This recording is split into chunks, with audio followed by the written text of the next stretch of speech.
Hey guys, in this video I want to do something similar to what I did last year regarding League of Legends.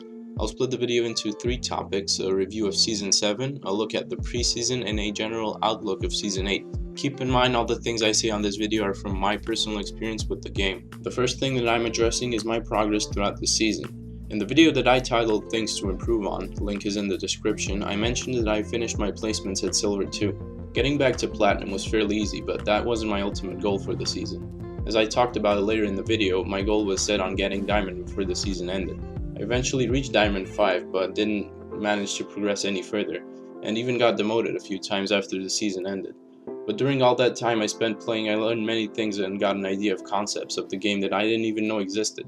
The first half or so into the season I just played mindlessly without any consideration to what was going on in the games. Only during the last 4 months of the season did I start learning more about the game. You could say I had this moment of clarity. I was at my peak both mechanically and macro-wise. What I learned was that you can keep on grinding games endlessly, but if you don't gain anything from them, it's practically useless. And I'm not saying you should play less, rather. The quality of the games is just as important as the quantity. And B, usually people are ignorant towards their own mistakes until someone else highlights them. My own enlightenment began when I got into the content of a well-known coach that goes by the name LS.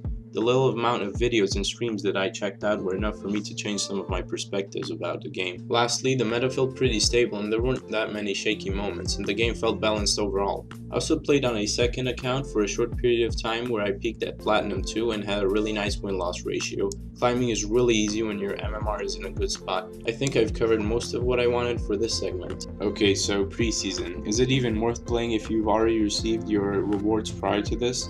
What you'll hear from most people is yes, mainly because MMR matters even in preseason. And I completely agree with this, but it shouldn't be the only reason you're playing. What's most important is the mindset that people treat these games with. I for one can't see myself tryharding in normals or ARAM. By continuously playing at a certain skill level where hopefully everyone is investing effort into the game to some extent, you'll remain at that certain skill level and might even improve. Another really important reason to play during the preseason is you get a feel for the current state of the game, and with every new preseason come big changes and shifts in the meta.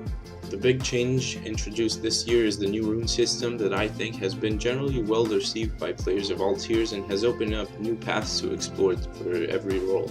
People get to play around with a lot of different builds and they found out what's viable, not viable, and sometimes absolutely broken. This also gives insight to Riot on how to tune things when rolling out the new seasonal patch. Now that I've mentioned the absolutely broken, I think it's appropriate to talk about Zoe.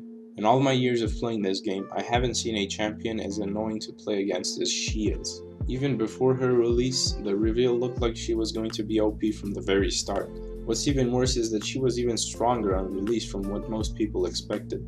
A kit that constantly rewards the Zoe player with random summoner spells / active item drops or Q hits that deal ungodly amounts of damage, along with the bubble that if it hits you, you know you're dead. Riot simply went overboard with this champion. Okay, you might be thinking, they can always nerf her, right?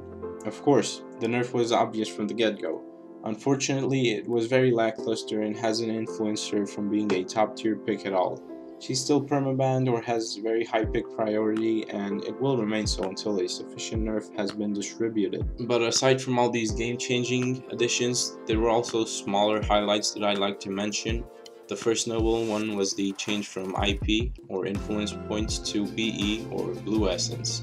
There's been mixed feelings about this change in the community, and understandably so. For the entire existence of LoL until now, IP has been something embedded into the game and feels very natural to most players.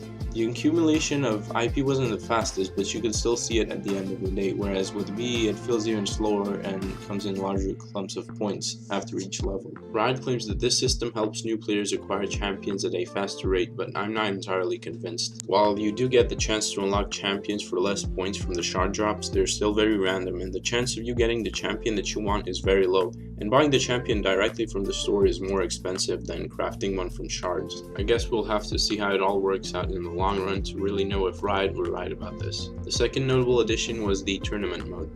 I love the idea of this and played for a bit while the mode was active.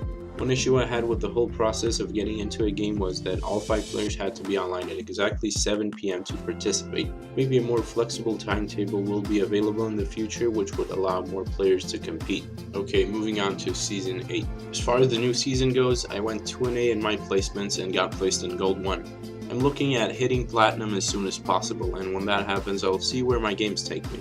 Ultimately, I want to see myself go above Diamond 5, and I know that it's definitely possible.